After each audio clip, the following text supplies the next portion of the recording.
அங்க இருக்கிற லோக்கல் சட்டமன்ற உறுப்பினர் எங்க கட்சியை சார்ந்தவர், அவர் எஸ்பிட்ட ஓடுறாரு, மனு கொடுக்கிறாரு, இப்படி கள்ளச்சாராயம் இருக்குன்னு சொல்றாரு. அவர் கலெக்டர்கிட்ட ஓடுறாரு, கள்ளச்சாராயம் இருக்கு தடுத்துருங்கன்னு அவர் கொடுக்கிறாரு. இதற்கெல்லாம் மேல சட்டமன்றம் இருக்கு. சட்டமன்றத்தில் எழுப்புறதுக்கு ஸ்பெஷல் அட்டென்ஷன், அதாவது சிறப்பு கவன ஈர்ப்பு தீர்மானம் கொண்டு வாங்கன்னு எதிர்க்கட்சி தலைவரும் அவரும் லோக்கல் எம்எல்ஏ செந்தில்குமாரும் சேர்ந்து கடந்த வருடத்தில் மனுவே கொடுத்திருக்காங்க. ஆக கலெக்டர் காது கொடுத்து கேட்க மாட்டாரு, எஸ்பி நடவடிக்கை எடுக்க மாட்டாரு, தமிழக அரசினுடைய கவனத்தை ஈர்க்க வேண்டிய சட்டமன்றமும் அதை எடுத்துக்காது. அப்படின்னா எங்க போவாங்க? இன்னைக்கு 51 பேர் 52 பேர் இறந்தாச்சு, 100 பேர் ஆஸ்பத்திரியில் இருக்காங்க. யார் கேள்வி கேட்பா?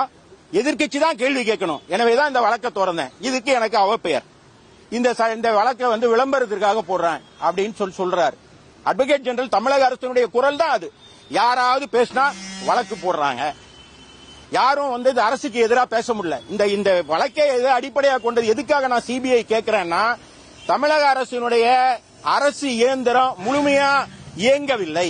கவர்மெண்ட் மிஷினரி ஸ்டக் டவுன் ஆயிடுச்சு. இயங்காத ஒரு அரசு ஏற்கனவே ஒரு தடவை நடந்திருக்கு.